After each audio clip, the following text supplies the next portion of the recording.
Hey everybody, it's Erik Torenberg, co-founder, partner of Village Global, a network-driven venture firm.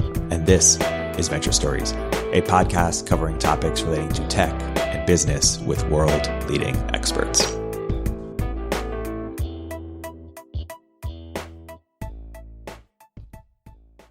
Awesome. Well, let's get into it. Welcome everybody. We are super excited and lucky to have Aston Motes here. Aston is a on deck fellow in a previous cohort.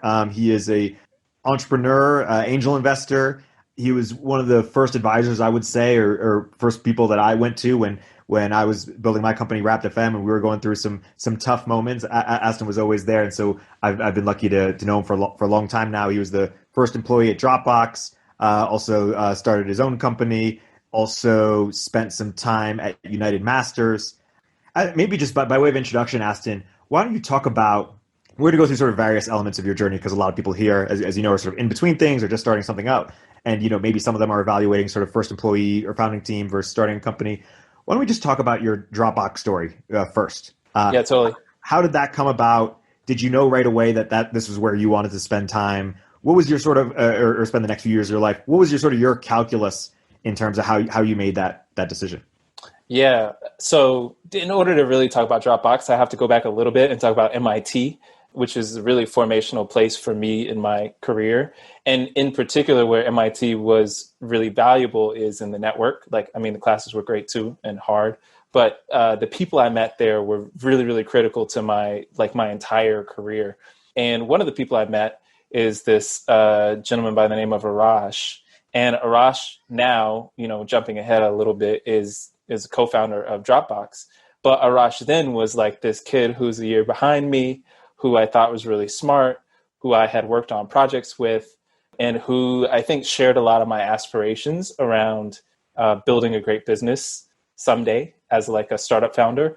And so, when it came to kind of thinking about like stuff I wanted to do, he was extremely high. He's basically one of the only two people that I was considering working with post-college on like a startup or something. And so I'll skip over a little bit of the nitty gritty here because I don't know how interesting it is, but Arash and I and this other guy, Makinde, tried to do Y Combinator together, got rejected, and ended up in this place where it's like, well, we have other stuff to do in life. It's cool. We'll go our separate ways, but I'm sure one day we'll work together again. And that rejection was like probably in early 2007. So like January would be my guess for that summer YC class. And between that rejection and the start of YC, Arash ended up in YC by joining this other company, which is Dropbox, but at the time just felt like another company that would be able to go through the program in a way that we weren't when we applied. And so the context in the early days of Dropbox for me was always about like that rejection and this being like the new vehicle, the new chance to kind of work with Arash. And I think, the next part of the story you would expect is, so Arash asked me to be first employee and I was like, yes, man, let's do it. And actually the answer was no. I have a job. I'm cool with it. Like everything's good. I'm in New York City, which is awesome. It's way better than San Francisco. This company I'm at already has millions of users. It was OkCupid at the time, which, precursor to kind of Tinder and all that stuff. So like, why would I go take this job with people who don't have funding, who can't pay me, who are working on an idea that, yes, makes sense to me, but didn't feel like so much more compelling than like other things in the world? I see why you would do it because you get to be co-founder, but like, why would I do it? And so I spent probably, once they started like looking for a co-founder and like seriously, and I was very close to Arash at the time and spent a lot of time trying to help him with the company. I was basically like helping them recruit. So I was helping them think about who might be great first employees. There was one person in particular who I pushed super hard for them to take. I thought, perfect fit, entrepreneurial guy, great Python programmer, and Dropbox was Python shop. And I was like, if you guys get this guy, you'll be all set. Like this company will work if you get this guy. And they totally failed to close him. He was very skeptical of the idea, just basically said no. And so it wasn't so much that like by the end of that process, I was like, oh, this could be me. By the end of the process, I had been selling myself. by trying to sell this other person. And so it went a little bit longer. They eventually like raised a little bit of money, which I think helped me make the decision that I could make the jump. But basically by the time they asked again, like for real, they were like, hey, we need someone. Can you be that someone? That time I was like, yeah, definitely. I could get into a little bit of how they sold me, but it basically took this whole year of kind of being in a frame of, hey, that's not the thing I want, to actually, this is like definitely the thing I really, really want to do. Then moved to San Francisco kind of in 2 weeks. I think it was between like the end of the recruitment trip and when I was like on my way, and the story kicked off from there. Yeah, there's a few jumping points from there. First, I want to jump off and ask, what framework would you recommend people think about as to whether starting their own company or joining a founding team as first employee? Like, what are the important things to think about and what to prioritize?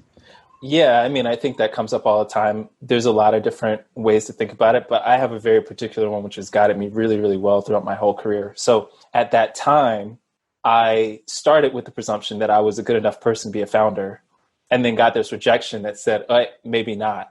And so it seemed very natural to me then to want to join something to get experience. And I think experience is like, it's a word that could mean a lot of things, but now I have refined it to a different word, which is like much more important to me, which is like learning. So looking back, there were specific things that I was not sure about my ability to do. One of which was to find a marketable business idea. Like we never really had the right idea to work as a team. But things like talking to investors, building early customer base, trying to make decisions about hiring and recruiting. And these are things that if I had been thrown into the deep end, I'm sure I would have figured it out and I would have been okay. But I realized in Dropbox this opportunity to learn these things without any risk to my own like personal reputation. Like the worst thing that would happen is, hey, you worked on this like company that seemed like an okay idea, like investors thought so, and now you have to go work on something else. And I was like definitely down to take that type of a career risk. But what I knew I was going to get on the other side, regardless of whether Dropbox worked or not, was I was going to see up close and personal what it was like to start a company. And then I would be able to go do my own afterwards. And so I saw being first employee as like a perfect training ground for whatever was going to come next, with a lot of like kind of optionality built into it, that if Dropbox actually went really well, I would like stick around for N years. Actually, my guess was 2. If I stuck around for 2 years, it's like, that's as far as I can think into this company. But if it didn't work, like I said, I could go elsewhere. And with that experience, I would kind of know a lot. So I was optimizing towards learning, and I knew that the type of learning I needed was the type of learning that would actually work better as a first employee than as a person on the ground, because I wasn't so interested in learning the nitty gritty of like, here's how you come up with an idea and like the market beats you over the head with how much it sucks. Like yeah. I wasn't even at that part of my entrepreneurial journey. I was just at like, what does it look like to run a company? What does it look like to have more than like a couple of people coding on a thing? And I think Drew in particular, but Drew and Arash did a really good job of selling me on what the opportunity was for me to grow professionally. And there were other things that they mixed in there too, which I thought were pretty cool. So one of them was that I was going to own the web, which I ended up doing, the web and the API. And another was that I was going to set culture, which is something I hadn't even heard of before Dropbox mentioned it to me, but now is actually a really important thing for me. In every organization I go to, I think a lot about, what do I bring to the culture? How do I shape this company to be the type of company I would want to work at?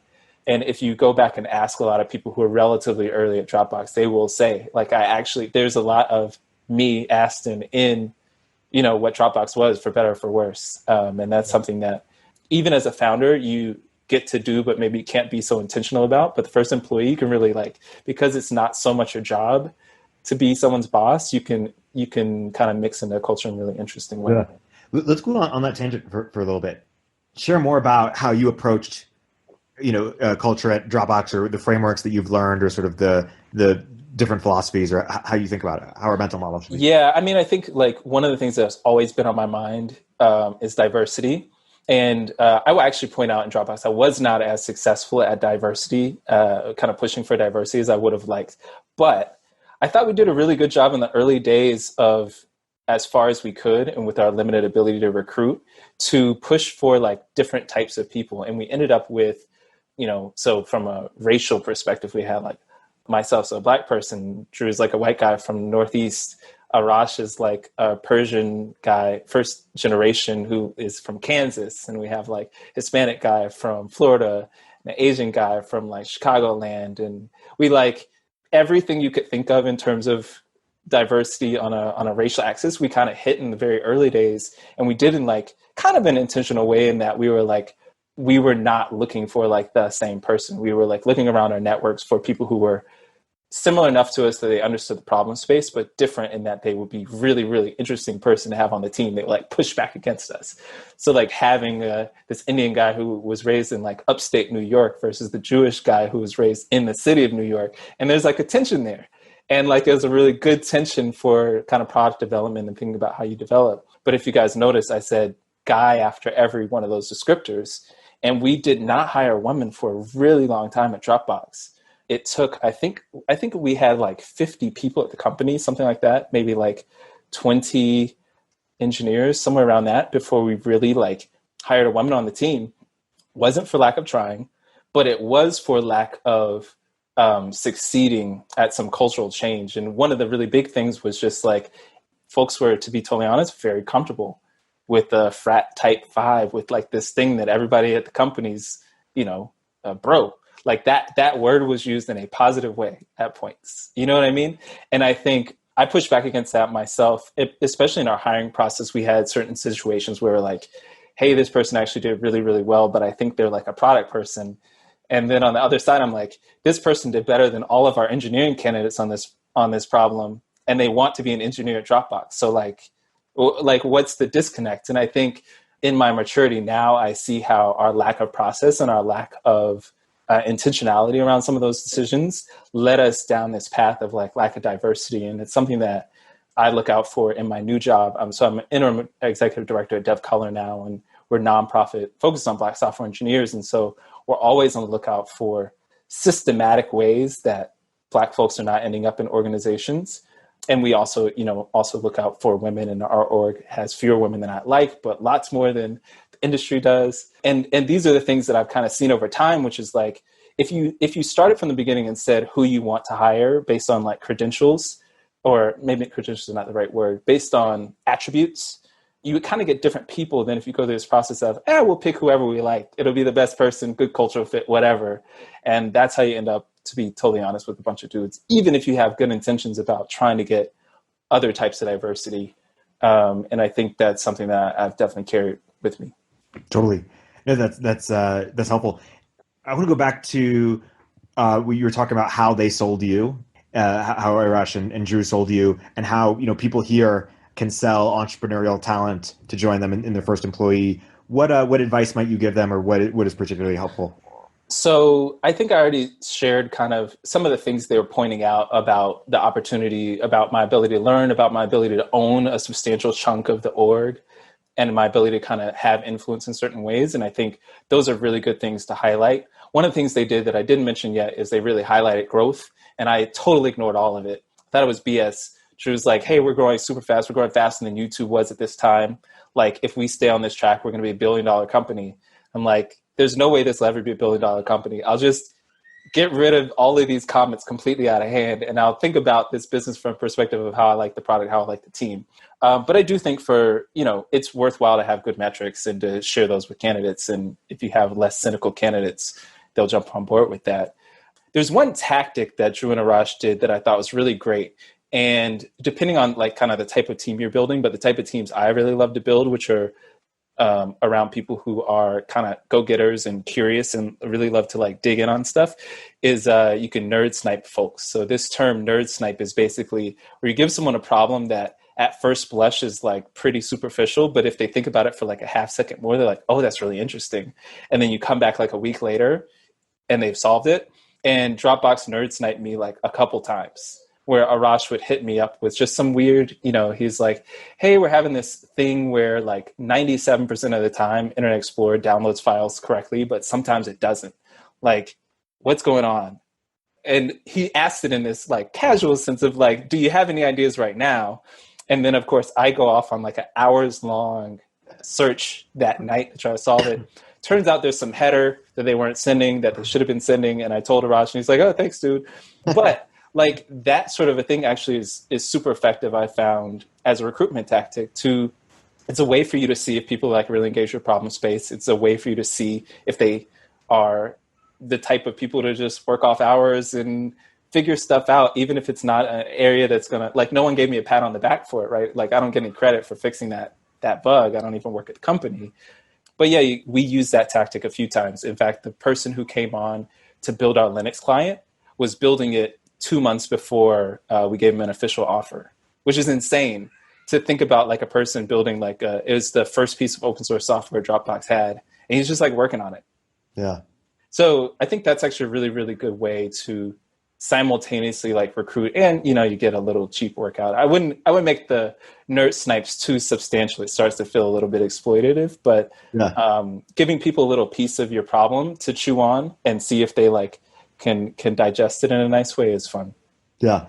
One thing I'd add to that was a good idea is, and this is for people who've like sort of who you've expressed interest to recruit and they still want to work on their own thing, or they're not ready at this time, is basically just to like sort of not over pressure them too much. Say, hey, it's totally fine. Regardless, I just want to like support you in anything you want to do. Totally. And so if you ever want to jam on any ideas, like, I'm your first call at any time. And then at some point they might be like, fuck this. I just want to talk to somebody, and you're the person that they talk to, and they're ready to give up or ready to, to join. Totally. We had a number of candidates we closed that way, including the first person to come after me, I was certain we wouldn't get him because he was in his graduate program at MIT, doing really well. He had a long-term girlfriend in Boston who we knew we could not steal him from. In fact, we had a recruiting dinner with her there, and she's basically like, this is not a recruiting dinner. She's like, shut it down. And 2 months, he's like, hey, you guys still hiring? And we're like, yeah. He's like, okay, I'm coming out. And I think like what surprised me there and what I learned really is like how long careers are, right? And how long people can be thinking about your opportunity. We had other candidates who took us like 4 years to close. Totally. And you just keep those seeds there. It's definitely a good tactic. Yeah. You never know. And sometimes you just got to ruin relationships. I'm just kidding. I'm impressed by your dedication. I'm joking.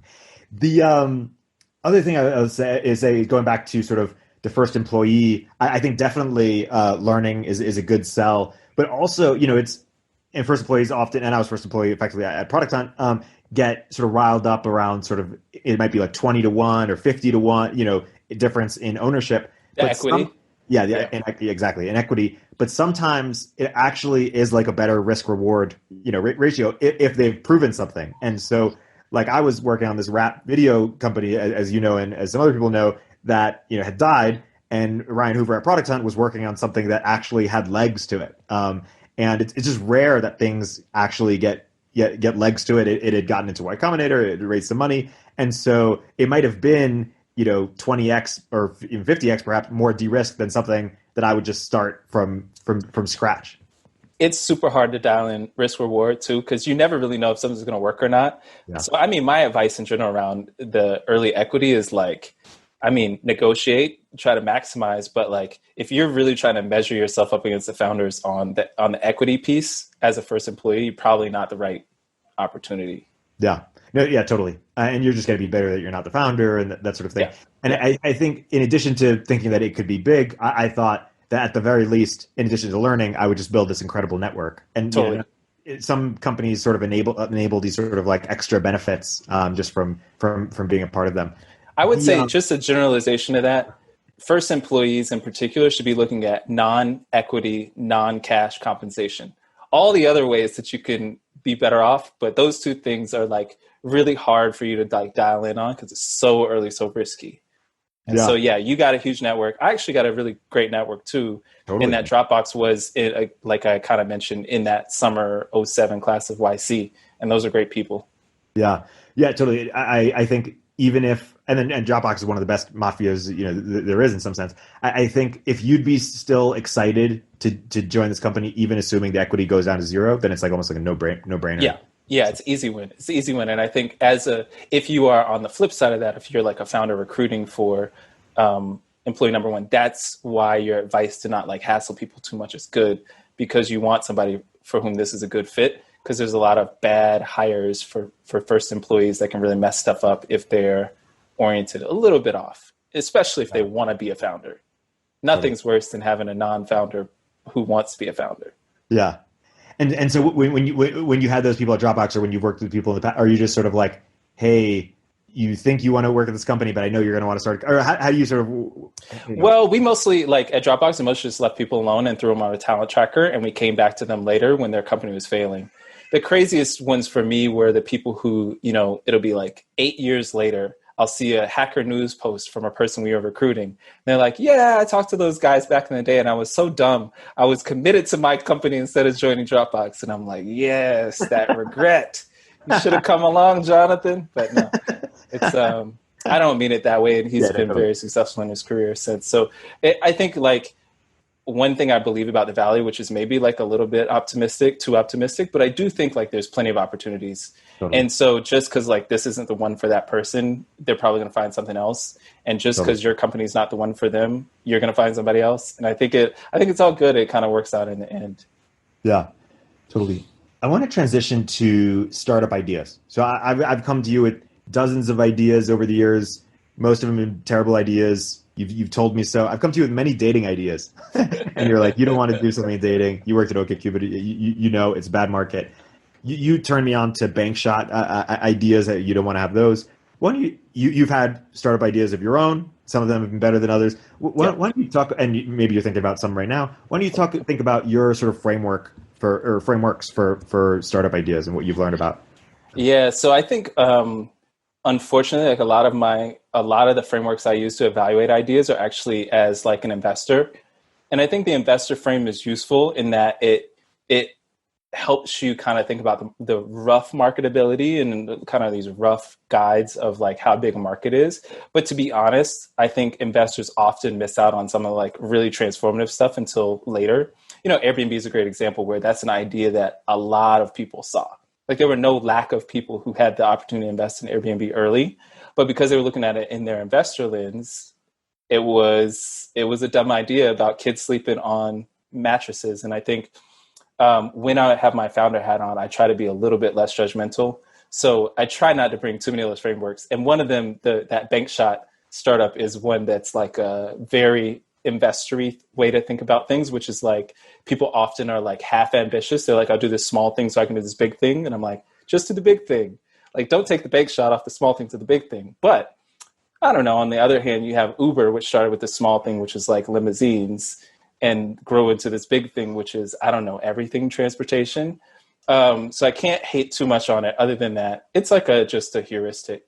I think as a person thinking about ideas and when I'm considering them on my own, I start with this totally different frame, which is like, what do I want?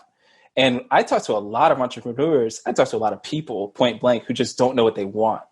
Like they kind of have this vague sense they want to be successful.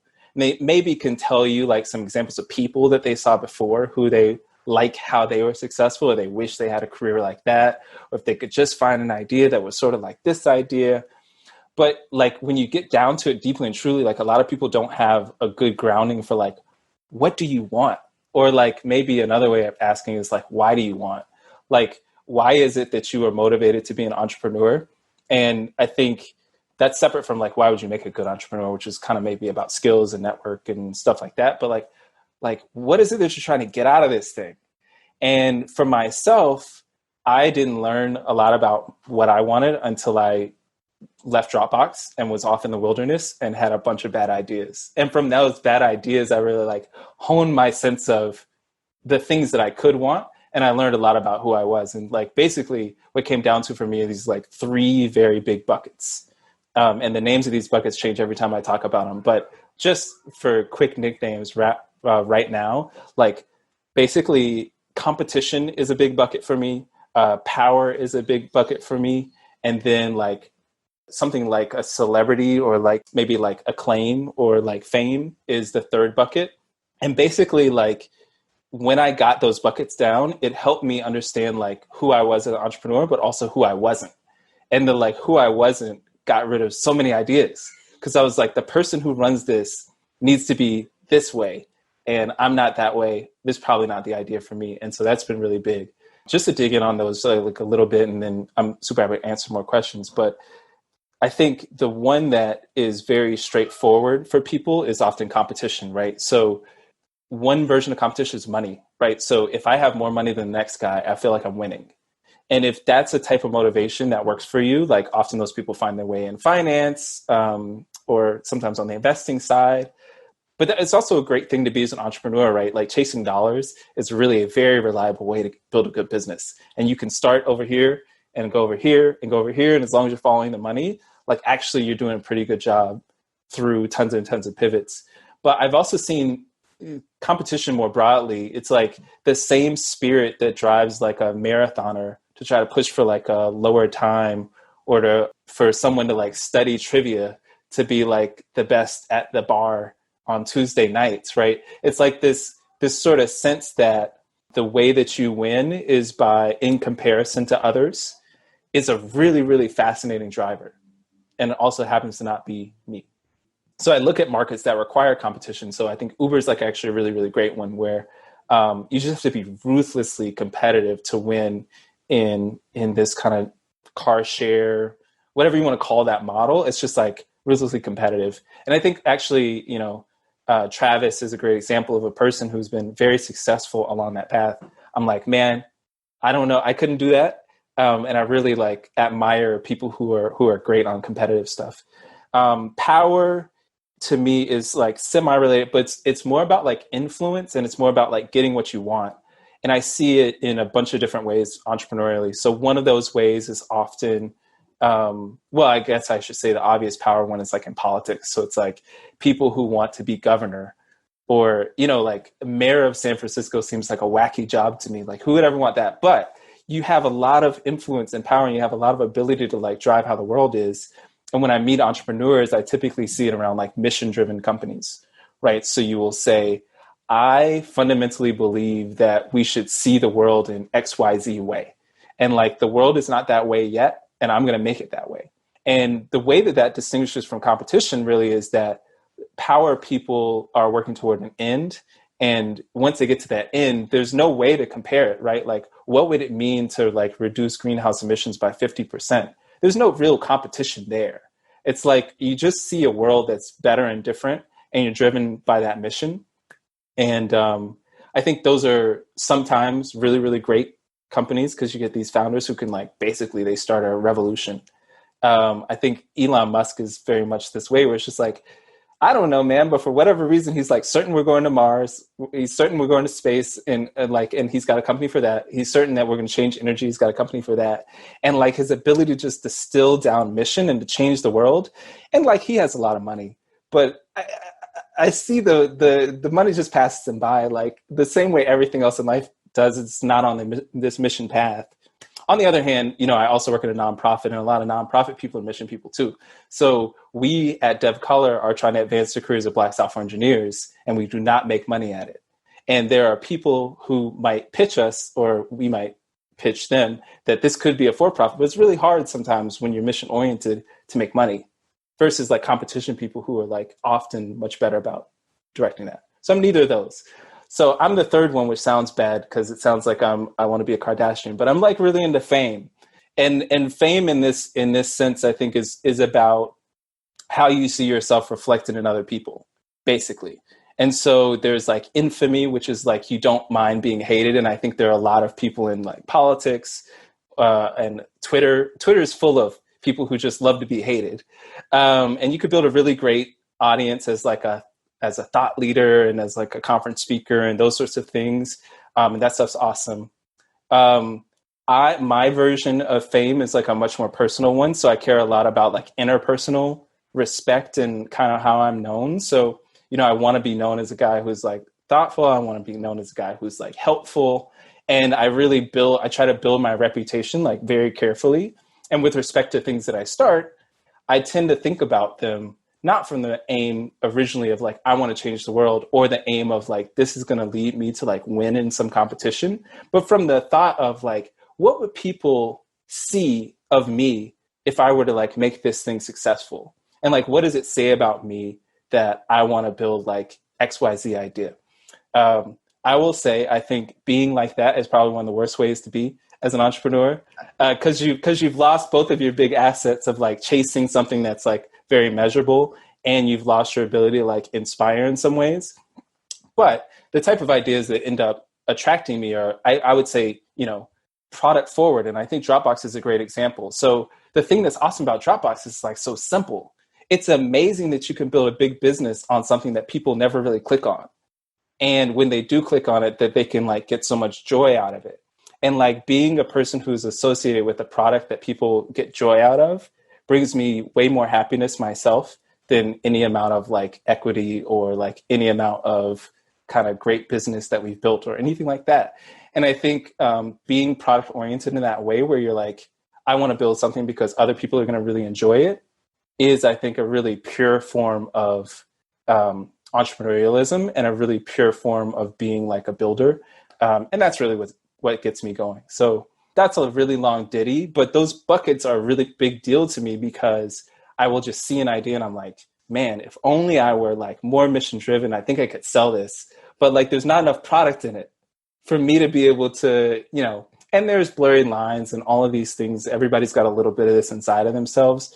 But the reason why I think it's so important, again, going back, is because it helps me know like what I want. And once I know what I want, I think this is probably true for everybody in this room. Once you know what you want, it's like way easier to go out and get it. And unfortunately with startup ideas, like you start backwards. You start at the end point and you're like, I don't even know if I want that. Right. Much less if it's going to work. Totally. Founder company fit or founder market fit. I think it makes, all the difference. And I'm curious to dig a little deeper there, because you spent some time in music, which is a passion of yours, both at a company Merch Bar, at United Masters, in other sort of ideas you've explored or experimented on. How do you sort of think about that, working in places where you're passionate about, and any lessons from that or any sort of generalizable takeaways? Well, my big lesson is don't work in the music industry. But other than that, I'm actually a fan of people kind of trying to find ways to merge their passion with kind of what they're building. And I think it often leads to like founder company fit in a really rich way. So for me, specifically on music, I'm just a music head. We were talking about music earlier in this conversation. I played instruments as a child and still try to play instruments when I can. Excuse me. And I think the music business as an entity was really fascinating to me because I didn't understand how it worked. And so going back, way back to like how I orient my career is around learning, I was like, this is something new I can learn that's aligned with stuff I think is fun. And I'm going to come out of this experience no matter what with way better understanding of like how media works, how this other thing works. So that part of it was awesome for me. Even to this day, I feel like I can parse certain news about the music industry or certain like things that happen. And I just like, I get it. And like, it's a party trick. I'll like explain how artists work to people. And they're like, what? Artists do what? It's like a very different thing. And it's something cool to like know about. That said, as an industry, I think the music world is really tough. I think the first heuristic for why is because it's small. It's just like not the biggest industry in the world. It's billions of dollars, but they flow to like some pretty reliable places. So the amount of money you can really play with as an entrepreneur is relatively small. Realistically, in a short period of time, only like hundreds of millions are at stake. If you get really, really far, like a Spotify, like a decade in, you start to be able to crack the billions, but not in a necessarily profitable way. So small industry. And then also in music, the thing that sucks is that people are very, very, very irrational with respect to money. And it makes for tougher conversations when it comes to partnerships, because you'll often have a situation where it's like, you can make money on this. And they're like, yeah, but I don't like how I make the money, which as an entrepreneur is really hard. Even as for myself as a person, not super focused on money, but I just need people to be logical. And musicians are often not. And not just musicians, everybody in the industry is often not. But yeah, I mean, I think passion is an awesome way to go. I think it's a really, really great way to, someone explain like a way to kind of triangulate a good idea. And it's like to get unique expertise, right? To make yourself basically the only person in the world who can do what you do gives you a little bit of at least like a mini monopoly on a thing. And so I guess my aim was in a way to be like the best software engineer in the world who actually understood how artists think. And I may or may not have achieved that, but I like feel pretty good about my path to get there. And unfortunately, there just wasn't money in that spot in the world, but it wasn't wasted time. And I think that's probably like my best pitch for why to go into your passion area, is because it's very likely, unless you just have like super, super mainstream tastes, that you won't be competing against very many other people, because so many entrepreneurs don't go toward passion. Totally. And even if it didn't work out, like Raptive in my instance, the journey was its own reward. Like Totally. Now, that's a very privileged thing to be able to say, Eric.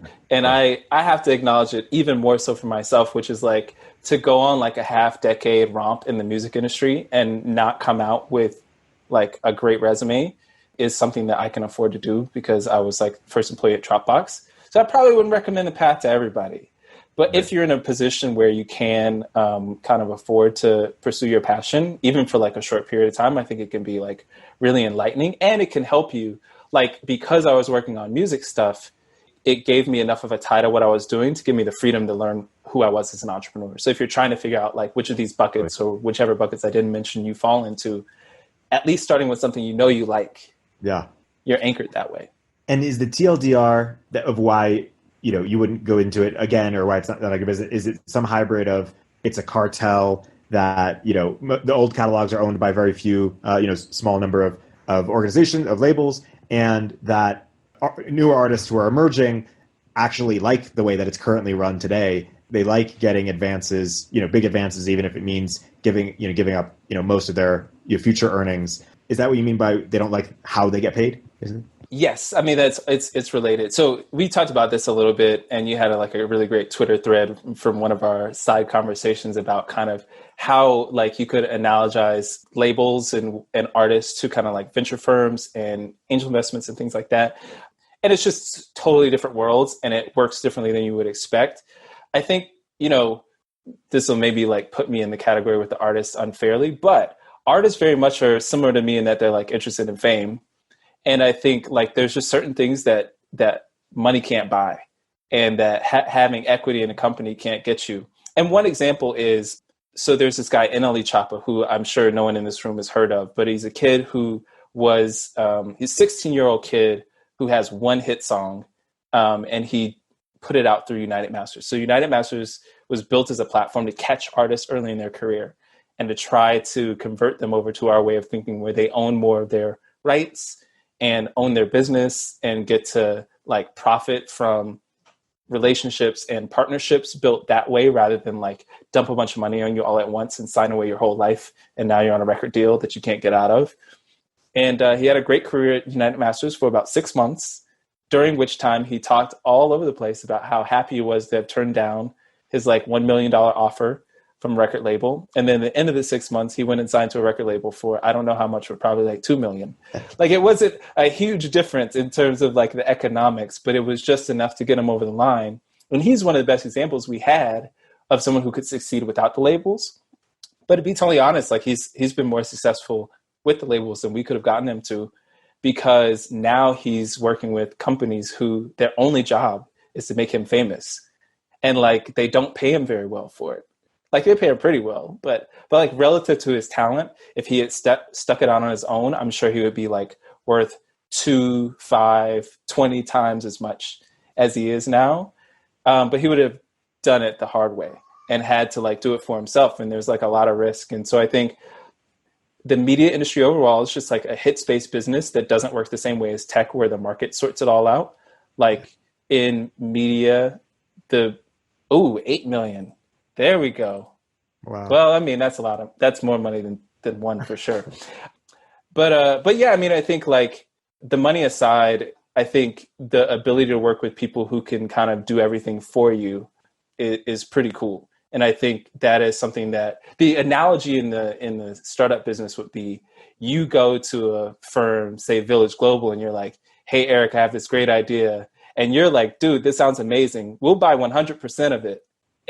And that's the end of the conversation. And I think it's like a really fascinating, like it's an interesting counterfactual to how things work now, of like, could you operate in an industry that way? Effectively, private equity works this way at kind of the like more mature stage of companies. And I think, there's certain entrepreneurs for whom like that one-time payday are great. like kind of opportunity. Yep. But I think the people in this room are much more interested in building the business. And I wish there were more people in the music industry that were oriented that way. And I think they are becoming that. Folks like Chance the Rapper is amazing. That dude is just like, and if there's more of him, I think like the whole industry is going to be different. This is where if I were a more mission oriented founder, I'd be like, I'm in this for the next 20 years to teach artists how to be that. But instead I'm like, I got to get out of here. I'll come back when the artists are different and when the people around them are different. Totally. Another, thing that a lot of on deck people are thinking about. So one was startup idea. The other is co-founder. And of course those, intersect. Some people are better co-founder ideas for certain ideas than others. But what frameworks have you picked up or in sort of how you'd potentially think about getting a co-founder, or how you'd advise to others to think about a co-founder, or how you evaluate from an investor evaluating a co-founding team? Yeah, so I have like the worst personal experiences around co-founders because I don't think I have an example personally where I'm like, oh yeah, this process made sense and the result made sense. They're all like very disconnected. So that's a lesson in and of itself, is like, I don't know. But like Drew and Arash met, and 2 weeks later they were co-founders. Wow. Because Drew needed a co-founder to go through YC. Like YC at the time was like, you must have a co-founder. Drew was like, I think I could do this by myself, which is probably true. But he got Arash, and then like it turns out they were perfectly paired. And I don't know like what their conversations were like and how they figured that out, or if they figured that out, but they like complemented each other in like so many dimensions, in so many useful ways for Dropbox. There's no way that company gets built the way it gets built to the level that it did without them as a founding team. So I'm glad like YC pushed him to be the co-founder, but like I would never recommend that process to someone. Like add someone just to get into YC is crazy. Don't do it. Like I have also seen that fail 10 times as many times as I've seen it succeed, And I think like for myself, as I've shopped around for co-founders, so I did the single founder thing for a while, and you have as well. I mean, I think it's something that's like pretty natural for folks who have a lot of different types of talent, is that like, hey, I could do it by myself and I think it works all right. But emotionally, it's like a bit of a journey. And also it is nice to have other hands. And often those people can compliment you and do the stuff you suck at, which is great. And they'll do it for free, which is even greater. But I think my kind of whole founder search has been stunted by the fact that the ideas that I like looked for a co-founder on were not ideas that I had like so much conviction on. And so they didn't really go anywhere. So my stuff is not super great there. And then United Masters is a really fascinating situation because it has co-founder kind of ish situations, but like really the founder is Steve Stout. And everybody else is like, it's, he's the center of the constellation. So like the vibe's different. So anyway, my personal experience, unfortunately, not so great around co-founders, but as an investor, I see them lots, and I see different types of teams all the time. I actually think co-founders, when I'm looking at teams, I'm like very excited to see good co-founder pairings. Often it is about complementarity. So I'm like, how could I don't know how you can engineer it, but how can I identify it? A team that's like Drew and Arash, where you look at it and you're like, I know all the problems they're going to run into, and I see between the two of these people exactly how they're going to split them up. Like I already know, like they don't have to really tell me. I like, when this problem comes up, that's an Arash problem. When this problem comes up, this is a Drew problem. And like I can't think of any problems they can't solve separately. Those are awesome. And I love those. The only other example I would kind of call out, because it's wacky in its own way, is the Justin TV founding team was 4 people. So you have Justin, who it's named after. You have Michael, who's basically, he was the manager, CEO guy, relationships guy. You have Kyle, who's just like a techie who knows hardware maybe. And then you have Emmett, who's even more of a techie and doesn't want to talk to anybody. And then if you run the story out of those 4, actually it's totally flipped from who you think would like be most successful. Emmett is the only person, or sorry, no, that's not true. Kyle's the only person running an independent company right now. And he's not independent either. Sorry, nobody's independent. Okay, I'll back that part up. Point is, all 4 of them ended up great, but Kyle and Emmett, the 2 people who seem least likely to be CEO, ended up being CEOs of Cruise and of Twitch, respectively. Michael Seibel's now running Y Combinator. Justin Kahn just came off of running Atrium. They all have been incredibly successful because they're just like a power-packed founding team. And it wasn't like their original idea was a reality TV show run off a camera of on top of Justin's head. Like that was just a broken business. Like their skills were irrelevant, but that team as a combination, had you looked at them, you're like, there's no problem in the world that has something to do with tech that they can't attack. Yeah. And I'm always looking out for teams like that too. So like the rare company where it's like, I don't really like the idea, but like these guys, like something's, or girls, like there's something with this team and they're like going to figure it out. And I think if you're trying to think of how you build your founding team, it's like kind of Swiss Army knife or like very complementary skill set is how I would say it. Yeah. But just that story alone is so crazy, and how they all went out their different ways. And I could imagine like a sitcom just based on that experience. I mean, I'm sure they're working on the movie. That's probably what Justin's working on right now. He's got screenplay going. Totally. Yeah. I mean, a lot of what people are working on now and on deck is they maybe have their idea, they're maybe sort of founder dating, or they're sort of idea dating, and they're thinking like, how long do I explore this idea before I sort of give up on it? How do I think about pivoting? Do I explore two ideas in parallel? What's your sort of take on sort of, that sort of, idea dating phase, or when you're really exploring something, and how to assess whether like, is there something here? Yeah. I mean, I think it takes discipline for sure to say you're done with an idea. So I actually want to really quick, I'll just turn the question around to you. How do you know when to be done with Wrapped? It's a good question. I knew when to be done with Wrapped when my co-founder quit and we ran out of money. That's when I knew. I mean, or I shouldn't say we ran out of money, because we had this nice lifestyle business teaching Quicken Loans and other companies how to freestyle Wrapped, which paid the bills. But we probably weren't going to raise venture. The real answer is I lost conviction that this could be really big. Like for 3 years, I maintained like, no, this could really work. And we just we're able to get more money, get more team, more time. It could really work. And I think lost conviction that like it was automatic that this was going to work. But then also I lost conviction that this is the unique thing that I was sort of like set to do. I'd sort of like hit my head against the wall enough times. I was like, okay, I'll stop. And I remember going to Mark Ecko's office. Mark Ecko is the sort of legendary like fashion designer, hip hop sort of cultural person, invented Complex. And this was like 3 years in, so I'm near the end. And I was like, I'm going to build this sort of, like hip hop digital community and ecosystem. And this is what I set out to do. And then, we started talking. He's like, are you sure, like, out of all the things you could be doing, this is the like best thing you could be doing? And I was like, yes. And then he's like, are you sure? And I was like, yes. And he's like, are you sure? And I was like, you know what, man, I don't know, dude. and he kept saying like, hey, you should be doing all this other type of stuff. And because I was in San Francisco for 500 startups, I was in Detroit previously, I had seen all these other startups that were just getting more traction. and it just looked more fun. And I was like, maybe this isn't the only thing I could be doing. So a combination of those factors. Totally. And I think that last part is probably where my advice comes from, which is if you know like what success looks like, you can definitely tell what non-success looks like. It's actually probably the greatest curse from my Dropbox time, but a blessing, which is I really know what it looks like when a thing is working. And so for me, I can like work on an idea. I'm like, nope, this isn't it.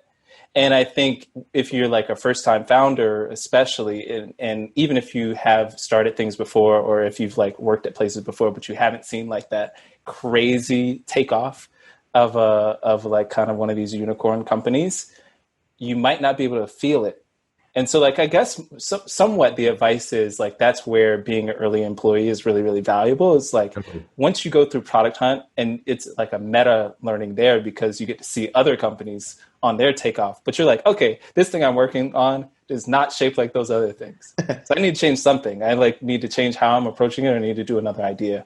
And I think the discipline is that related to that emotional part of like, this is not working. Am I doing it just because I've defined myself as this is my job, this is what I do, or am I doing it because I actually do believe this is going to work? And I don't know, that's a fine line. I do think serially is better than parallel. And I think it's maybe like a little over pivot based on kind of how people think about Silicon Valley projects. But if you are working on like multiple things, I think you're probably not actually succeeding on any of them by the metrics that like a venture capitalist would care about. I can't even, I don't know if I've ever met a founder who's like really killing it metrics wise and they're working on something else. Yeah. And I think like, there's ways to parallelize and then like drop the other stuff once you're done. But, the person I think was really best at like this idea exploration I've seen is Roger Dickey. And he has a system about it and they just like they hit their ideas hard for very short periods of time, serially. And I think the serial approach is really good because in addition to keeping you focused, it also makes you make that hard call about like what's valuable or not, and helps you be able to frame that idea of like, could there be something else? It's like one of the other things I haven't gotten to try yet, as opposed to, 20% of my time I'm here, 20% of my time I'm here. I think that works better when you're kind of consulting-ish or like lifestyle business where it's like, yes, I can do that as a sideline, but like the thing I'm working on is this. And then maybe in 2 months it won't be. And I think that's fine. I think another thing I'd add to your sort of framework, which I really like when you're talking about knowing yourself into 3 different buckets, is like knowing who you want to serve as a customer base or like who you're best fit to serve. And I think one thing I learned is I think entrepreneurs are the people that I'm best fit to serve or most interested in serving in that sort of like business relationship way. Whereas artists, for example, I'm not an artist myself. I just didn't have sort of unfair advantage in serving artists and maybe some group, I had a lot of artist friends or I wanted to be there, but I didn't have that same advantage. So I think that's another lens of looking at it. Yeah, that's actually a really fun way to build a business is to start with the customers. And very few people do. So I wish more people did that. Yeah, totally. Just sort of looking forward, and you don't have to give anything away too much. And obviously, you're focused in your executive director role. But to the extent that you choose to start something in the future, how do you plan to apply these to how you're thinking about what broad space you might want to spend time on? Totally. So you mentioned earlier I went through ODF. So there was a period of time kind of as I was coming into this job or right before where I was like actually still very actively working on a startup idea. And so I was at the very early stages of that. And what I did was I picked a space. So I was really like into time management and calendaring and meetings and scheduling and all that stuff. And I was working on co-founders where I was trying to do that thing I just described earlier, which is to have this talent tracker people that I would love to work with, who I think would complement me on some specific areas, and trying to like triangulate between things that I thought would be cool products and people who I would want to work with and like a reasonable market.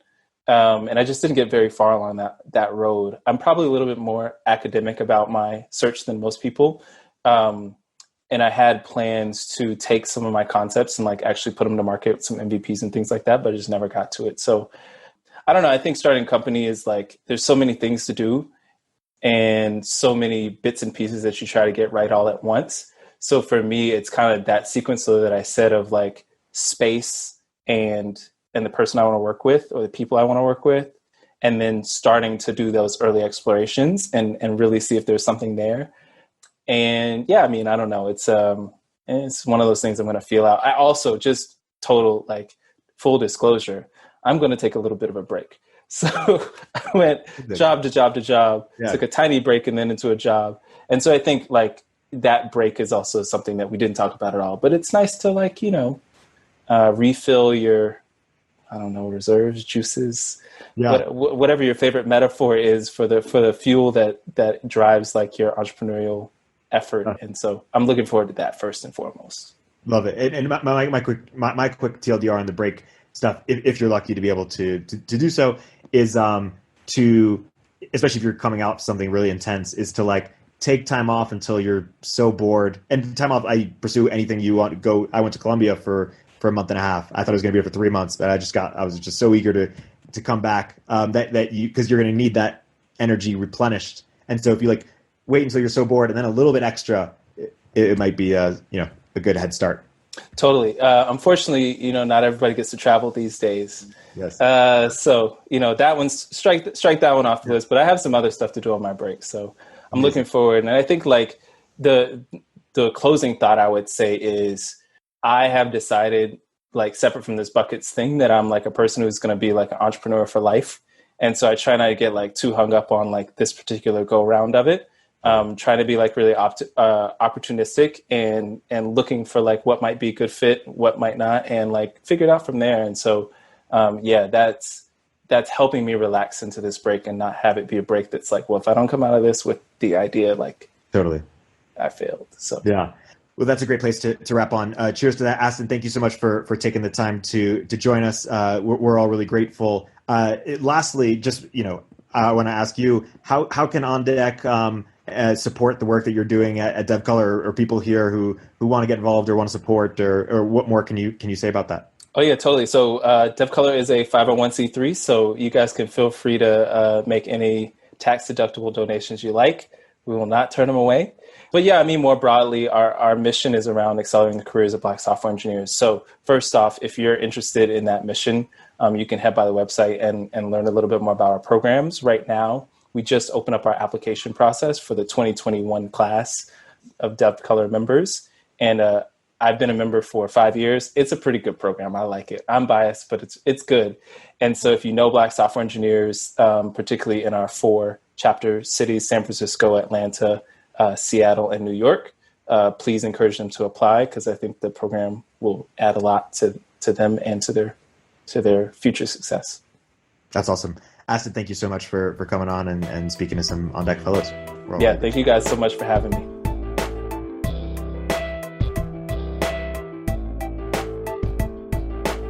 If you're an early stage entrepreneur, we'd love to hear from you. Check us out at villageglobal.vc.